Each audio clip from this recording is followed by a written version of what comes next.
And now let's meet the man who decided to capture the essence of the horror crowd in his newest documentary. Welcome to the Grimmfest Stage 2020. Hello, Ruben Pla. Hey there, I'm Ruben Pla, and I directed the film you just saw, The Horror Crowd.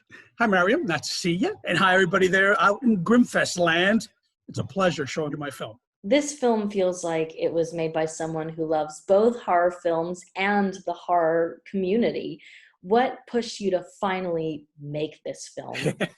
Well, the reason I made the Horror Crowd documentary is because I was traveling in those horror circles at the time in Hollywood, and I knew all these people, and I said, maybe I want to talk to them and record it, maybe just like on my phone or something, something simple, get some scenes and see what it looks like.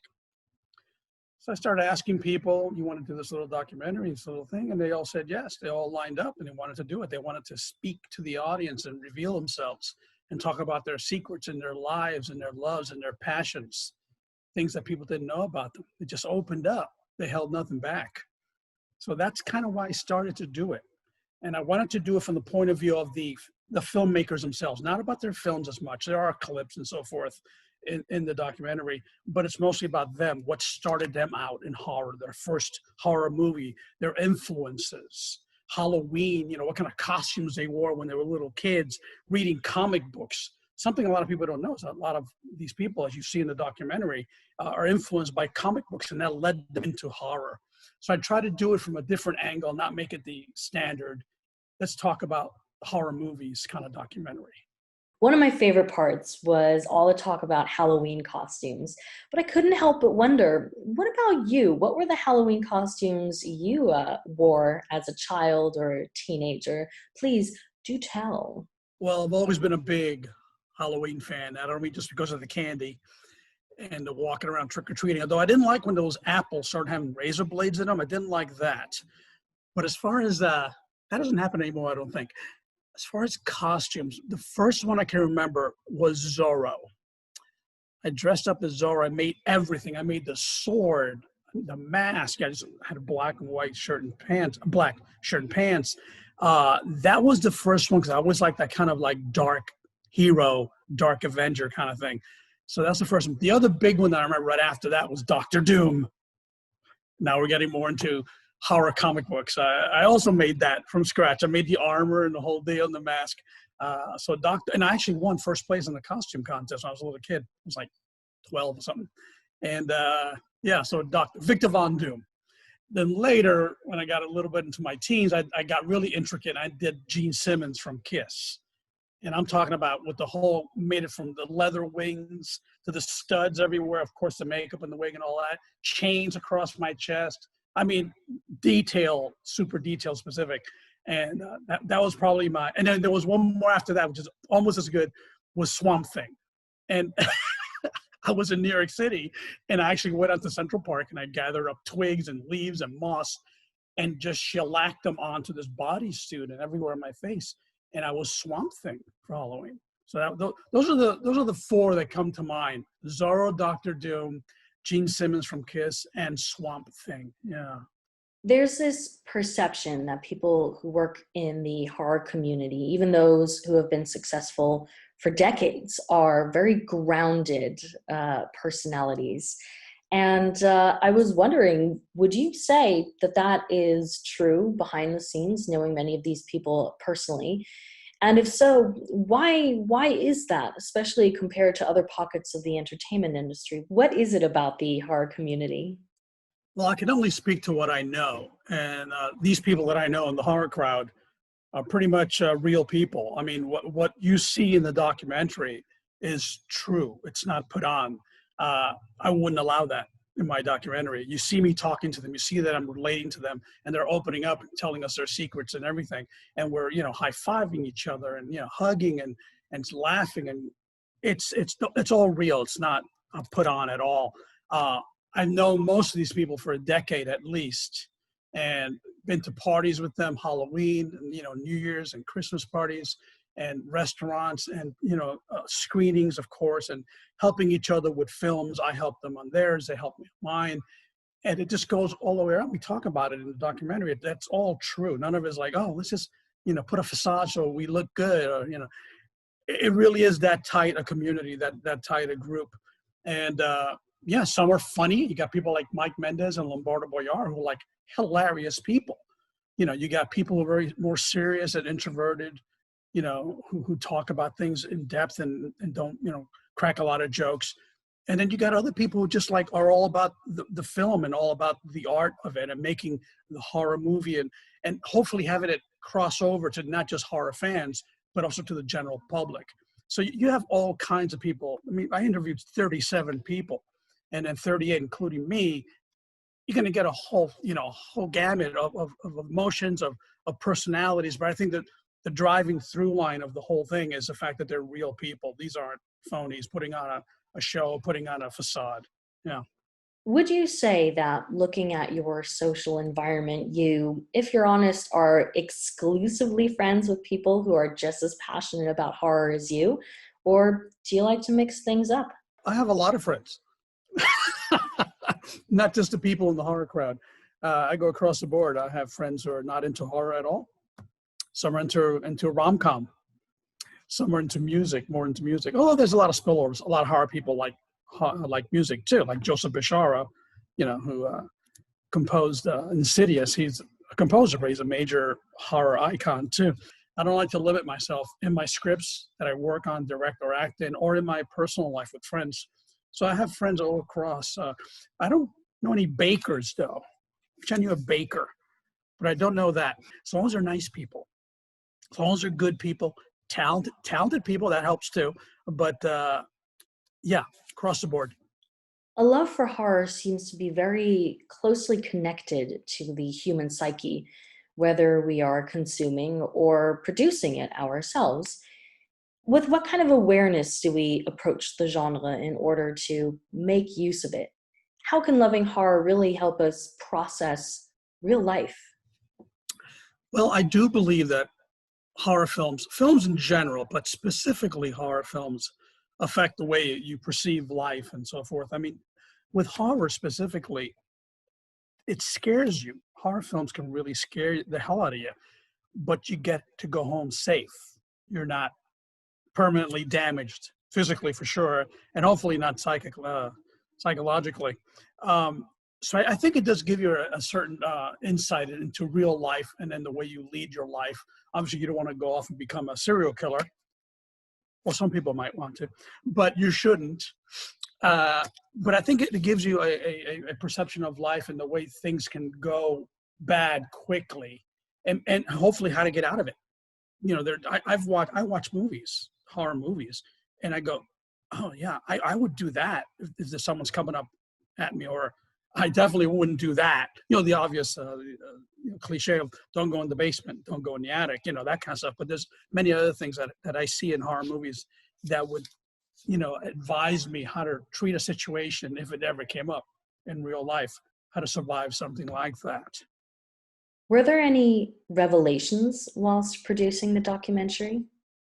Well, let's see, on the set, as far as things happening, unusual things, nobody died, nobody was killed, unlike horror movies. But there was some interesting revelations, things that came at me like, whoa, I didn't know that. Like, for instance, specifically Mike Mendez, when he says that first horror movie he ever saw was The Hills Have Eyes at age 3. I did not know that. And that was, and I've known Mike for a decade, and that was really revelatory. And I go, wow. You think about, wow, his parents took him to see The Hills Have Eyes at that age, but it made him who he is, you know, the filmmaker he is. And he has an incredible sense of humor, as he says in the documentary. That probably effed me when I'm asking people, tell me, do you have a dark side? Lynn Shay said, you know, first she said, that's a really good question. I could tell she'd never been asked that question. You see in her eyes, she had to really think about answering that question, which I loved. She said, she can be a very not nice person sometimes. And I was like, what? You know, because we see Lynn Shay, we think, you know, oh, you know, sweet, you know, motherly type, you know, matronly woman, all this, you know, at least from, you know, Insidious, helping everybody and all that.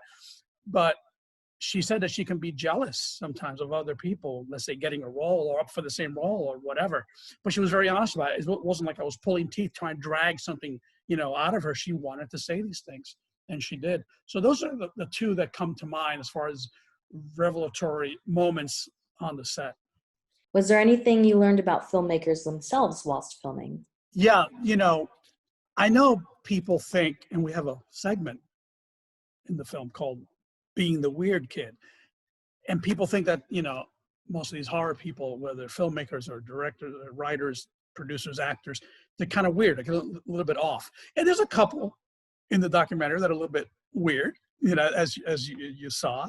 But I think parents are big influence on people when they're growing up.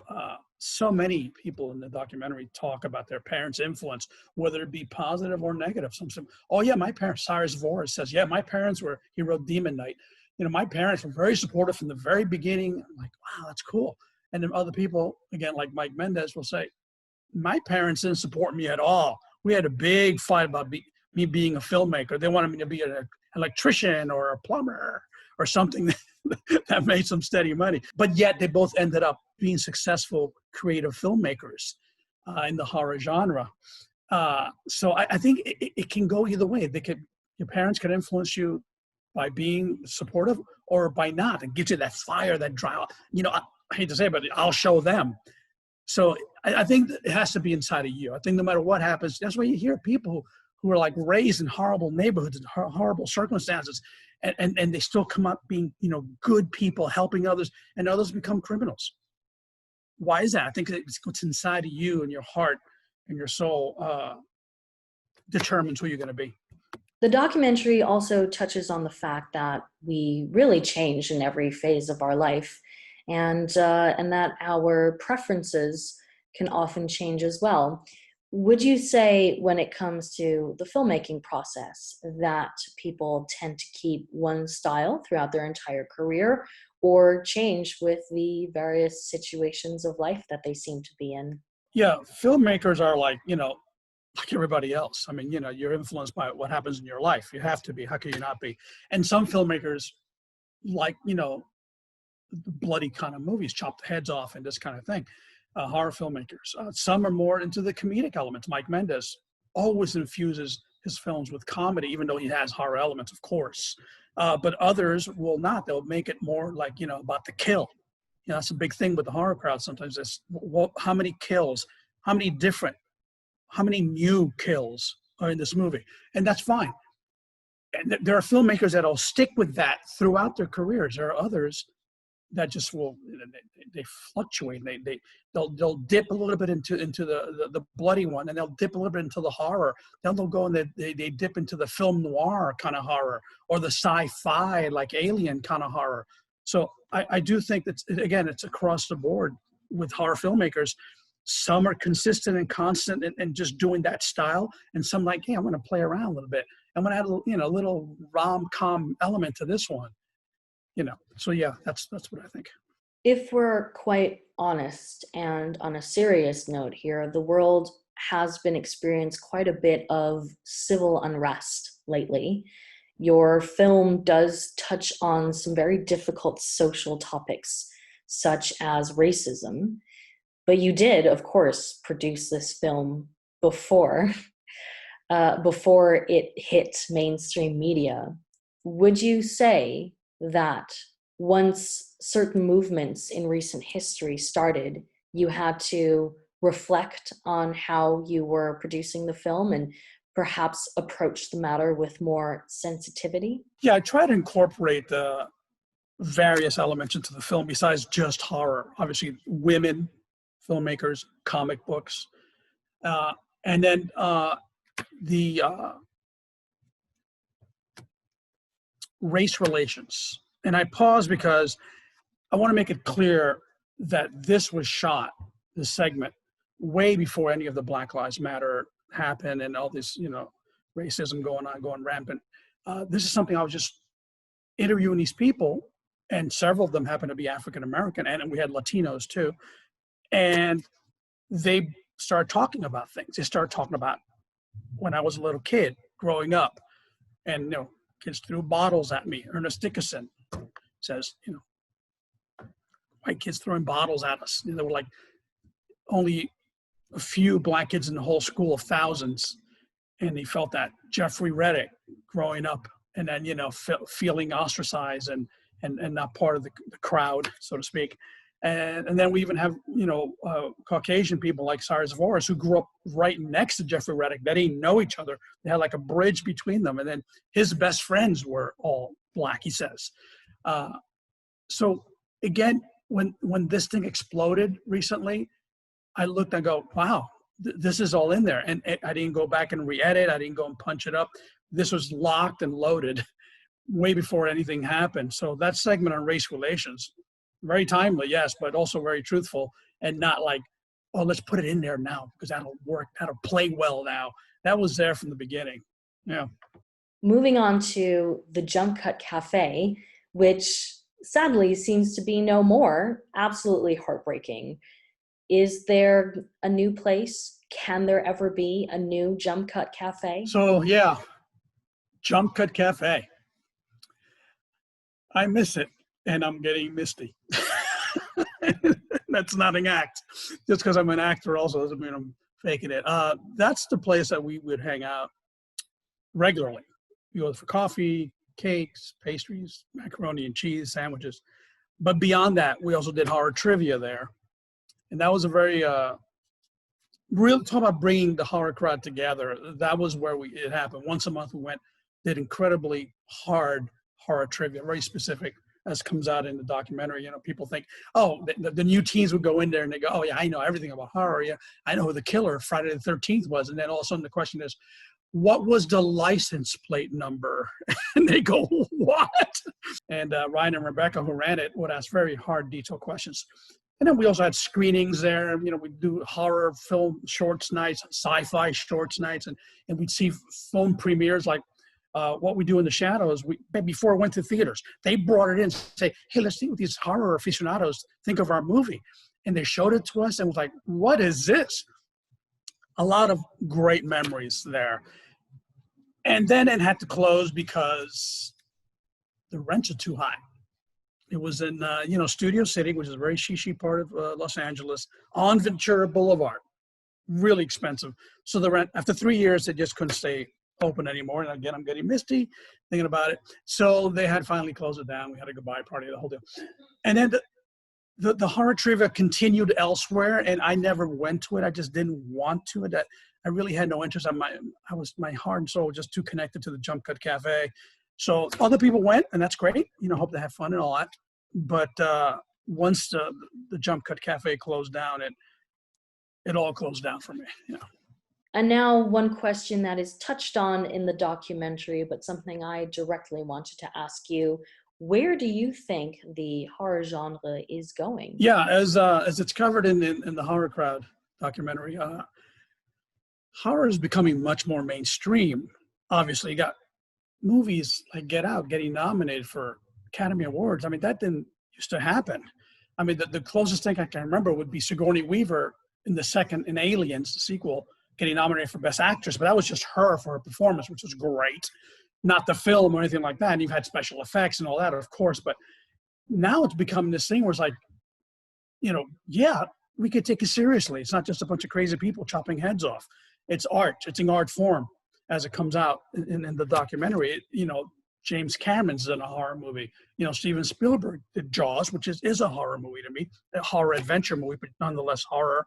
Scorsese, all these major artists, filmmakers have done horror movies. So I do think it's crossing over. And whether it's a good thing or a bad thing, I think it's always a good thing. I think the more eyes you put on a movie, the more butts on the seats, the better. Some people are going to dilute it. Some they got big studios coming in and putting tons of money and not worrying about, as long as the stories are tight and they're real and they're truthful and they start to cross over into mainstream, that's a good thing. Ruben, you have been an absolutely charming guest. Thank you for being here. So I really hope you've enjoyed the Horror Crowd. And I want to say a big thanks to Grimmfest. Everybody there has been so helpful. Simeon, Sarah, Katie, I really appreciate everything you've done. Any questions I ever had, you just, boom, you answered them. And no hesitancy. You were so supportive of the film when you you first saw it, you go, yeah, we want this. And that really meant so much to me because I admire your festival very much. So a big thank you to all you guys over there in Grimmfest. And to you, the audience, I hope you enjoyed the horror crowd.